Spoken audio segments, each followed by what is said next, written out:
This is the Destiny Well Lab Interpretation Guide for the Women's Hormone Profile. The synthesis of steroid hormones is a complex process.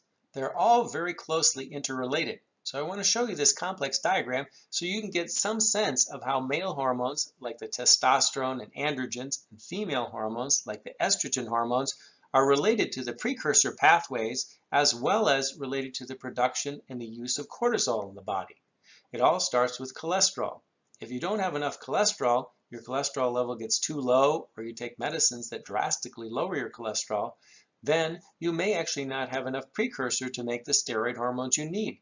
Your testosterone levels or your estrogen levels may go down, and that may decrease your well-being. Cholesterol is metabolized first to pregnenolone, and then it goes by a couple different pathways. One over to 17-hydroxypregnenolone, and the other down to progesterone. Progesterone is one of the main female hormones. And then from there, it can go to 17-hydroxyprogesterone. That can also come from the other pathway. Now, a critical thing to know is that if you're under major stress, your body thinks it needs cortisol. It needs cortisol to regulate its salt and water balance and to survive on a minute-to-minute hourly basis. So if you are under an acute stress, if you're in a car accident, you have a heart attack, you're being chased by a lion, your body knows it has to crank that up to deal with the stress, to decrease inflammation, on an emergency basis to raise your blood sugar. If, however, you're not in that emergency situation, but you respond the same way to chronic stress, like your boss in the office, or chronic financial difficulties, or relationship problems, or you're just an ultra worrier and you keep yourself in stress mode all the time, then your cortisol level will stay high. That does two things. One, cortisol itself is good in the short term, but in the long term, it's damaging. It can decrease the hippocampus, the area in your brain associated with incorporation of memory. It can decrease the quality of the bacteria in your gut and the lining of your gut. It can lead to certain side effects like insulin resistance and raising your blood sugar, leading to prediabetes and diabetes. It can raise your blood pressure, and it can suppress your immune system over time. Cortisol is converted to cortisone in inactive form, and that happens more when you have insulin resistance, obesity, fatty liver, things associated with diabetes. But then it can serve as a reservoir, the cortisone, that's converted back into cortisol and keeps the level high. So if your body thinks it's in an emergency situation, you get what's called the cortisol steal. All the precursor hormones that start with cholesterol and come down that pathway are sucked into cortisol so that you can survive on a minute-to-minute basis. Well, what does that do to your other hormones? Well, if it all goes to cortisol, then there's nothing that goes through the pathway of DHEA and androstenedione. Those are the pathways that lead to production of testosterone and male hormones, and they lead to the production of estrogen and female hormones. So DHEA is a very important precursor molecule. It's a mild androgen. It's one of the most common hormones we have in the bloodstream, and it's made by the adrenal glands. Now, people who take DHEA often get improved well-being because there are receptors in the brain that respond to that. It helps muscle mass and helps overall well-being. That's fine on the short-term basis. But if you keep dumping DHEA in, you really have no idea what's going to happen. Some of it may go down into the estrogen pathways. So if you're a man and you're taking it to have more muscle strength, you may end up with more estrogen and estrogenic side effects like enlarged breasts or changes in your emotion. If you're a woman and you're taking DHEA at a dose that's too high, you may end up converting it to testosterone and male-type hormones, or the DHEA itself at higher doses can have masculinizing effects like changes and deepening in your voice, increased acne, hair growth places you don't want, and clitoral enlargement. So all these things are related, and they can convert back and forth. If you have significant insulin resistance or you're overweight, then it activates an enzyme called aromatase. And aromatase converts testosterone into E2 or estradiol, which is the strongest estrogen hormone, leading to those female-type side effects. If you're a woman and you have insulin resistance, then the lyase pathways from progesterone to 17-hydroxyprogesterone lead to more androstenedione that can also lead to the increases in testosterone, as is seen in conditions like polycystic ovarian syndrome. So you can see all of these are terribly interrelated in a complex way, and different factors from your use of alcohol to your body habitus to whether you take external hormones like DHEA or estrogen or testosterone, they can all affect each other. So taking testosterone, if you don't block the pathways, can lead to increased estradiol or estrogen. And so we need to know the effects of all the things that we're doing, and we need to understand that they're complex and they're interrelated. And the more we understand these, the more we can get to the result that we actually want.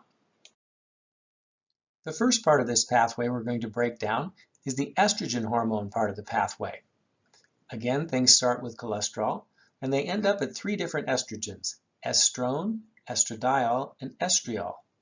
E2, or estradiol, is the strongest of these, the one that's the principal circulating hormone before menopause and is made in the ovaries by women. There's estrone, which is a weaker hormone, and there's estriol, which is also a weaker hormone that comes from estradiol as a less active metabolite. So it starts with cholesterol and goes to pregnenolone and to progesterone.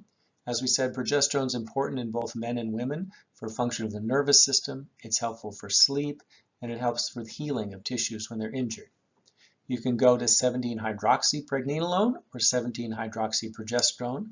Both of those go to the weak androgens DHEA and androstenedione. DHEA, dihydroepiandrosterone, is an androgenic molecule. It's one of the most common hormones in circulation. It's made by the adrenal glands, and it's a precursor made into a lot of other things.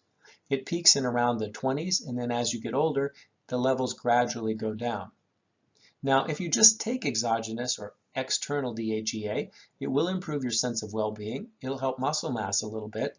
There are receptors in the brain that respond to this. And so a lot of times people say, well, take some DHEA, it'll help you feel better. And it might. But the problem with pouring in a precursor molecule like DHEA is you never know where it's going to go. So you pour in a high dose of this. If you're a man, some of it may get metabolized into the estrogens, like estrone and through testosterone to estradiol. And if you're a woman, it may go into the testosterone pathway. So let's say you're a man, you take some DHEA initially, you get a high dose of that in your system, you get more well-being, you may make some more muscle and feel better. But if you metabolize a lot of it into estrogens, you may get some loss of muscle mass, you may get development of breast tissue, you may get changes in emotional situation and how you feel that you weren't expecting. The opposite is true in women, is if you pour in a bunch of DHEA, you probably will get some increased well-being. You might get a little bit of muscle boost, but additionally you can metabolize that into male hormones. And so if you increase your testosterone or some of the other androgens by doing that, you can get acne, you can get deepening of the voice, you can get other changes or even enlargement of the clitoral area. And so there are a lot of different things that can happen by messing with these precursors. So in general, cholesterol through the progesterone pathways go to the intermediates, and then they're converted to the weak estrogen estrone, and then through testosterone to estradiol. That's where most of it happens in the ovaries. It's directly produced as estradiol and released there. After menopause, estradiol comes from aromatization of some of the adrenal precursors, the DHEA and androstenedione, and so there is less of the estradiol and more of the E1 and E2 hormones following menopause. Now let's take a look at the testosterone or androgen side of the pathway. Again, it begins at cholesterol. Cholesterol has the ring structure that can be made into any of the steroid hormones. It always goes through pregnenolone. Pregnenolone is the initial sex steroid-related metabolite, and that can be turned into progesterone, into the estrogen family, or into the testosterone and androgens. So from pregnenolone, it can go to progesterone. Progesterone also has important functions in men in the neurologic tissues and also for healing. Both pregnenolone and progesterone have 17-hydroxy metabolites, so pregnenolone goes to 17-hydroxypregnenolone and progesterone goes to 17-hydroxyprogesterone.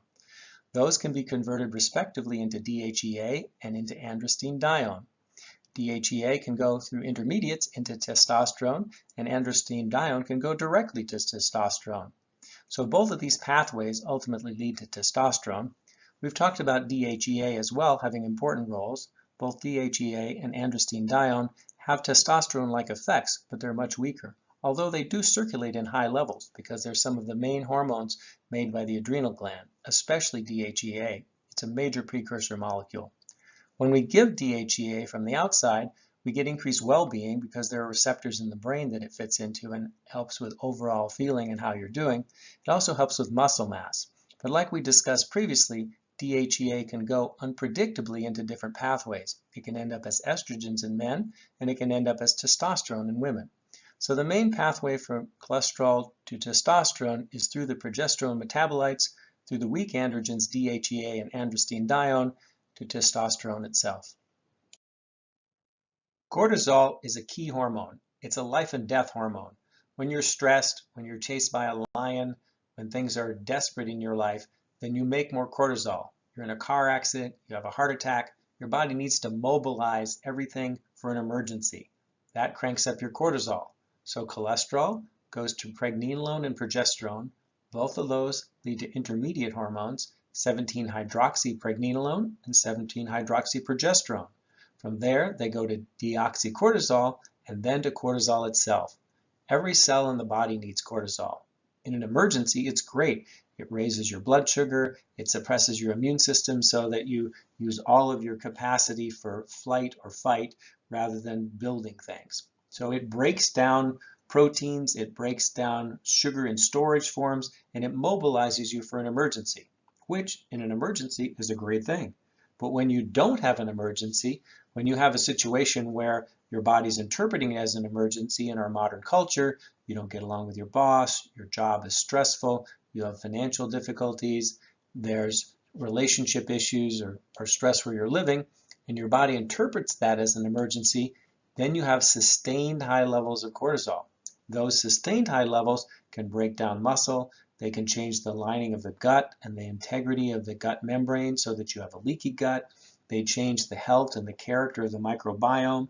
They make areas of your brain like the hippocampus, which is important for short-term memory incorporation, they make those areas shrink.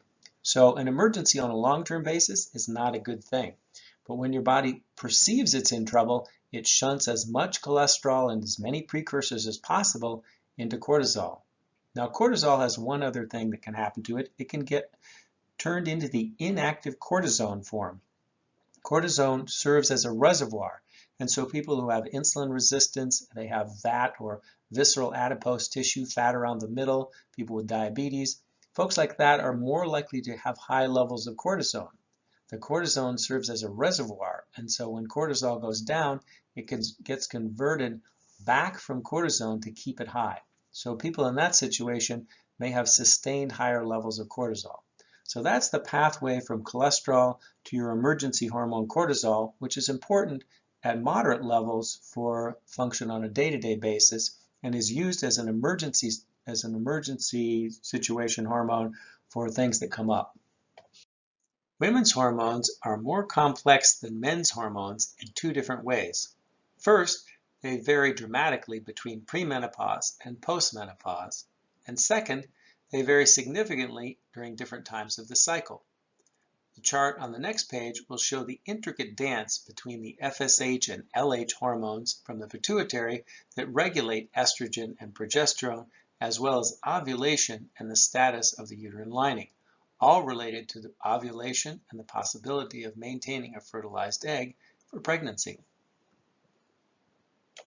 This chart shows the relationship between FSH and LH on the top and estrogen and progesterone responses on the bottom. FSH and LH are the pituitary hormones that regulate the secretion by the ovaries of estrogen and progesterone. FSH and LH both peak at mid-cycle, but LH has a higher surge, which is what stimulates ovulation. The first half of the phase is called the follicular part of the cycle. FSH is typically higher, and that leads to higher estrogen levels. Higher estrogen levels fall at mid-cycle, and that can lead to things like mid-cycle spotting and migraine headaches, because migraines come on whenever estrogen levels fall. They're maximum at times like the menstrual cycle, where the estrogen level is lowest. Progesterone is sustained and produced by the corpus luteum during the second half of the cycle.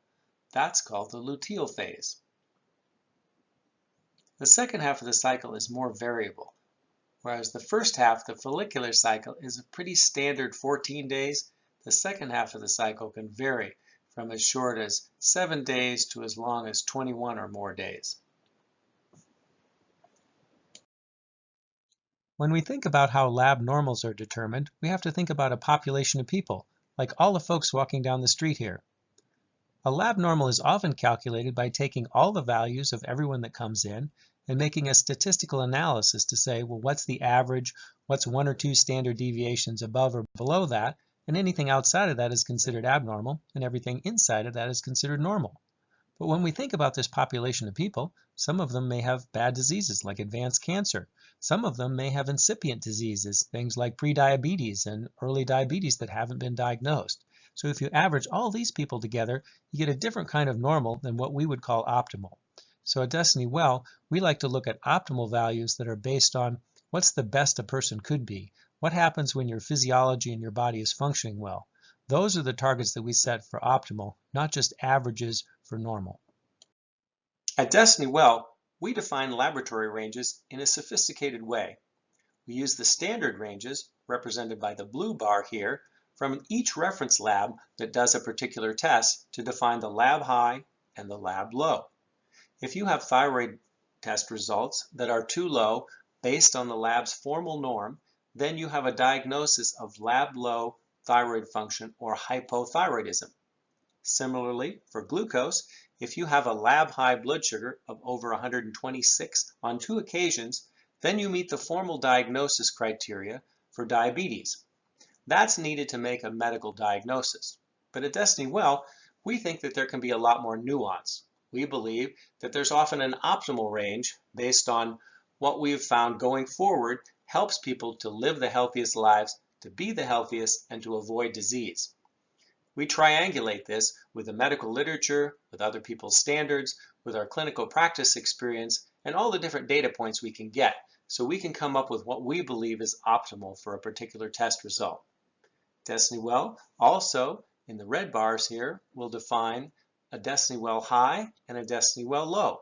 These may or may not line up exactly with a laboratory high or low, because sometimes we think that the range can be higher or lower, or that it needs to be different. And in between the optimal and the green bar and the low and the high in the red bars, we have orange zones for moderately high and moderately low. They're not quite optimal, but they're not in the high or low zone. We've already talked about our standard graph in terms of the standard range in blue, and then how Destiny Well likes to set an optimal range where we think that your best target is. Above that and below that are moderately high and moderately low, and then there's a Destiny Well high and a Destiny Well low that may or may not correspond with the standard range. That's what it is a lot of the time, but sometimes it's actually a different circumstance. So on the second set of graphs, the middle one showing optimal that butts up against the low. So it may be that you want to be in the bottom 50 or 60% of this, and you can't really be too low. So there are markers of inflammation and other kinds of problem things that less is better. So we might have a moderately high and a high in this circumstance, but we might not have a moderately low or a low. The same thing happens with the high end. So some things more is better. There are a number of hormones that it's better to be in the upper half of the range or the upper 60%. In this case, optimal butts up against the high. There is still a moderately low and a low defined. And then the last circumstance, the bottom row on the slide, is where optimal has a lot of variables. So it may be that you could be on the high end of this if some other factor is low and still be perfect, and you could be on the low end of this and of optimal and still be perfect if other factors adjust for this. So it may be that there's not enough data to segregate that out, or it may be that it depends on enough other factors that setting an optimal range and a moderately high and a moderately low is not possible. So we can tell you what's too high and what's too low, and everything in the middle is an optimal. So those are the different kinds of outcomes we can get when we set optimal ranges. We wanted to go through that with you so that you can see what you're looking for, how we define optimal, and the ranges around it. Estradiol, also called E2, is the main estrogen produced by the ovaries. We measure this in 2 different time frames. We measure this during different parts of the cycle, and we measure this before and after menopause. Typically, we measure estradiol in premenopausal women during the luteal phase with our testing.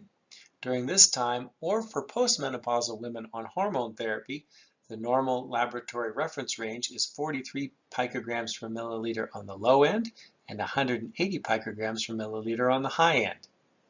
In general, if you're premenopausal, it's probably healthier to be on the top half of this range.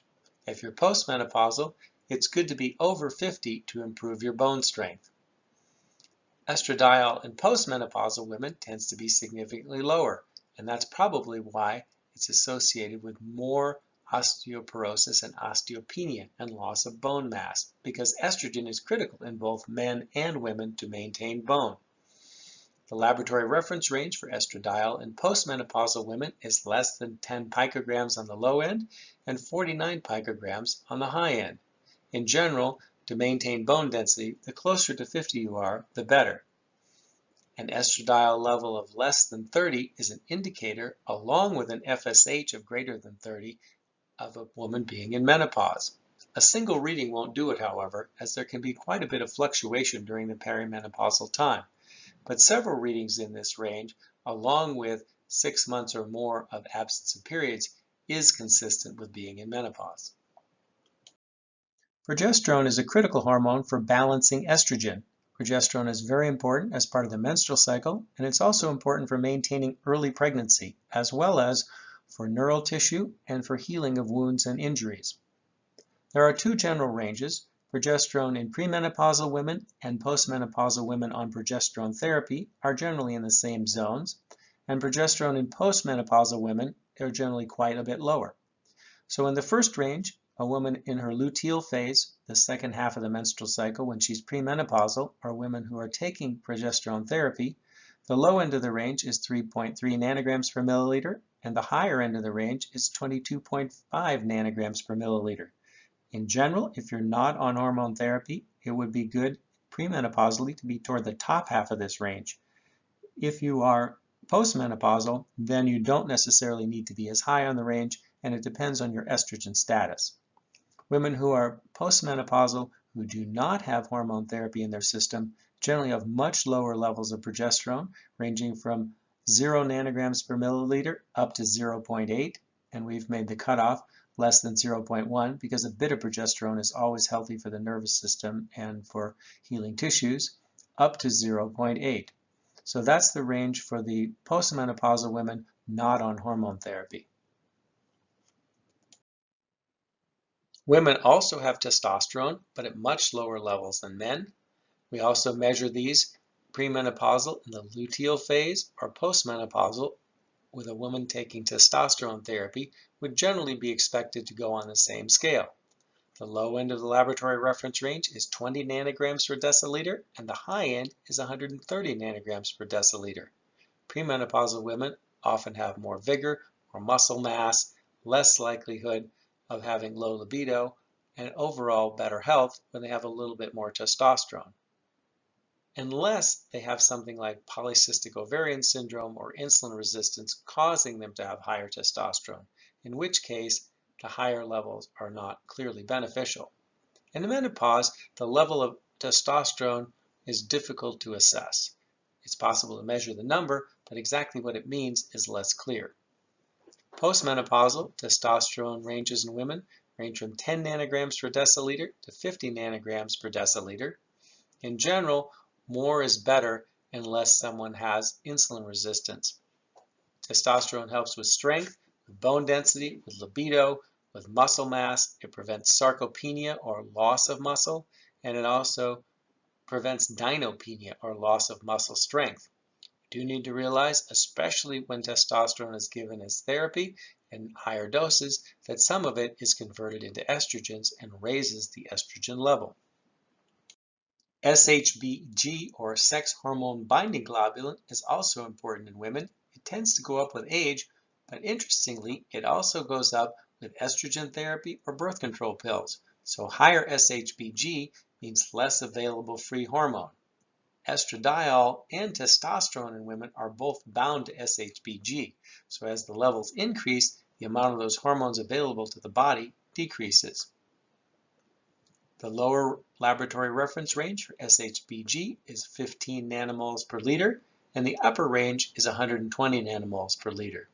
In general, if you're on the lower half of SHBG, You have more free hormones available to act at the level of the cells. DHEA and the DHEA sulfate, dihydroepiandrosterone, is an important hormone in women because it's one of the most commonly produced hormones by the adrenal gland, so it's one of the hormones that circulates in the highest concentration. DHEA, like in men, peaks in the 20s and gradually goes down after that. There's not much variation during times of the day, but it does go up and down with stress, and by the time you're in your 80s or 90s, it's only a fraction of what it was in your 20s. It's an important hormone for muscle mass and general vigor. It has receptors in the brain and has to do with well-being and mood, but it also is a hormone that can turn into both estrogen and progesterone. So when people take DHEA, it can turn into different types of things, and it's really hard to predict. So women who take DHEAS to improve well-being, they may actually end up with more testosterone. Then they can get testosterone side effects, such as deepening of the voice, acne, clitoral enlargement, irregular cycles, and problems like that. In general, you want to be in the top half of the range for DHEA in terms of being healthier. So that laboratory reference range is 40 micrograms per deciliter to 290 micrograms. Now that does go down significantly over time, so in the next page we're going to show you a graph of DHEA, and what you want to be is in the upper half for your age group. We've set the lower norm at 40 micrograms per deciliter in women. This is lower than in men. The moderately low range is 40 to 160, and the optimal range is 165 to 90 through much of the age range, but it is lower as you get older into the 50s, 60s, 70s, and beyond. HDL cholesterol is also called good cholesterol. The values of HDL are different in men and women, and in men, the normal laboratory reference range is anything above 40. They don't really define a too high range. At Destiny Well, we think values around 60 to 90 are probably optimal, and 41 to 59 are only moderately low, and many people are okay in this range. When you get below 40, you definitely have increased risk. HDL molecule takes cholesterol back from the blood vessels in the body to the liver for reprocessing. So it's a way to keep cholesterol from building up.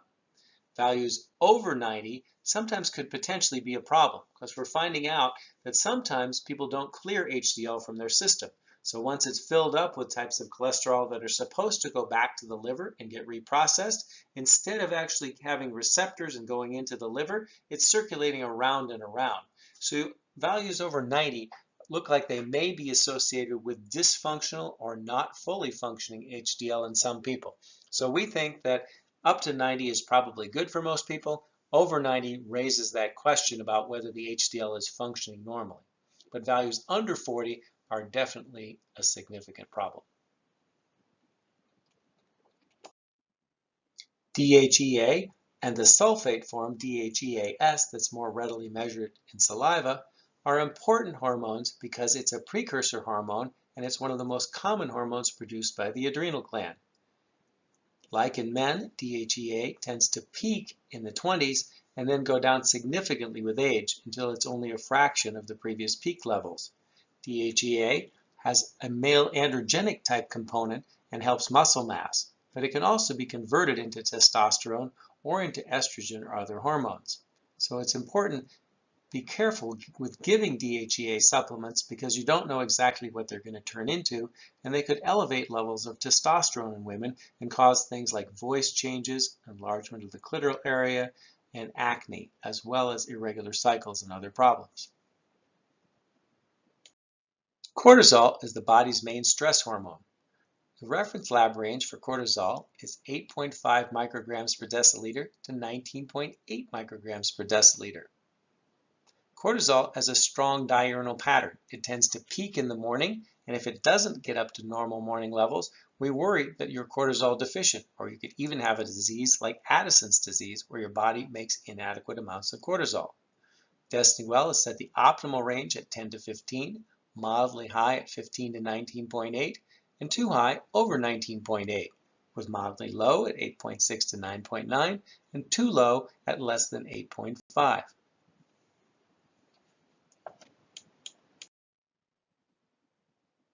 Since cortisol is so critical for life, On a day-to-day basis, it tends not to go down as we age, but it does have a strong day cycle rhythm. Over the course of 24 hours, if you're on a normal sleep cycle, sleeping at night, waking up in the morning, it bottoms out around 3 a.m. and then rapidly peaks somewhere just around or before 8 a.m. Then it goes down as the day goes on to be lower in the afternoon, getting you ready for sleep, and higher in the morning, activating things and raising your blood sugar, getting you ready for the day. A Canadian physiologist by the name of Hans Selye described many years ago what he called the general adaptation response. It's the stages that the HPA, or hypothalamic pituitary adrenal axis, that regulates the cortisol and DHEA production from the adrenal glands, go through in their adaptation to chronic response. We mostly tell what stage people are in by measuring the cortisols at different times of day and also by checking their DHEA level. In the normal stress response, the person is calm, healthy, and energetic. Their baseline cortisol goes up in the morning to get the body ready and to raise the blood sugar and to get ready for the day. It then goes down a good bit by noon and continues to fall in the afternoon and then bottoms in the middle of the night, only to start that cycle over again in the morning with peak cortisols to get you ready for the next day. The DHEA levels would be expected to be normal then. In the early phase of the chronic HPA stress response, we see that the total cortisol output is high, and one or more readings are actually high. The DHEA can be normal or it can be low. It will typically show that the cortisol levels on several readings are higher than the expected range. When we move into the mid stage of chronic HPA axis stress response, we see a different pattern. Total cortisol is normal. Cortisol is low in the morning and noon or afternoon, and then it goes up either in the late afternoon or evening. So it's sort of a reverse pattern. These people often have a lot of trouble sleeping, and their DHEA is frequently low. Then in the final late stage of chronic HPA stress response, the exhaustion phase, we see that the total cortisol is low all day long and the DHEA is low. This may be lower than the normal range throughout the entire day. Now, when people have lab high cortisols, we worry that they could have Cushing's disease, and they may actually need further tests to make sure that they don't have a syndrome where the body's producing too much cortisol, and in that case, they may have things like abnormal accumulation of fat around the shoulders, development of red moon face, development of high blood pressure and diabetes.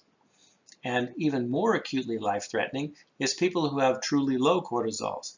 They may have what's called Addison's disease. And if you have Addison's, you can't put out enough cortisol in response to stress. So if you get in a car accident or have pneumonia or a heart attack, you may not be able to put out enough cortisol and you could die suddenly. So when the values are lab high or lab low for cortisol, the first thing to do is to make sure someone doesn't have either Addison's disease if it's low or Cushing's disease if it's high. And then if those are ruled out, then we worry about what's their chronic stress adaptation response and how can we help modulate that. So symptoms of too much cortisol when you get Cushing's disease are red, round, flushed face, elevated blood pressure, thinning of the bones and osteoporosis, elevated blood sugars or diabetes, purple stretch marks or stria on the skin look the same that many women get with pregnancy, mood swings and anxiety, rapid weight gain in the face, chest, abdomen, and with thin arms and legs, and often with a buildup of fat in the upper central shoulders. These people will often have increased thirst and frequent urination. Symptoms of too little cortisol, Addison's disease, include fatigue, dizziness, especially dizziness on standing, a lot of nausea, weight loss, muscle weakness, mood changes, and then darkening of the skin. They may get an actual bronze type color that's even different than you get with an intense suntan. In the Destiny Well Women's Hormone Profile, the tests included are estradiol, estrogen level, SHBG, sex hormone binding globulin level, progesterone, testosterone, DHEA-S, dihydroepiandrosterone sulfate, and cortisol.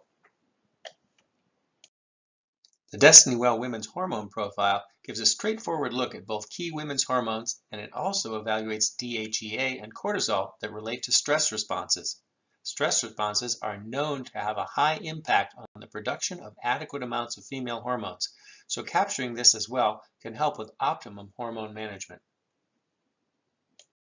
At Destiny Well, we've been extremely fortunate to find some amazingly good coaches, people with backgrounds of success in varied fields who bring all sorts of resources and talent and skill to help you. These folks have many years of clinical experience, and they know how to be of assistance at every step of the way, from motivation to connecting you with the right resources to finding things that you need to get you on your journey. To learn more, go to destinywell.com/coaching to meet our team and find out how they can be of service to you.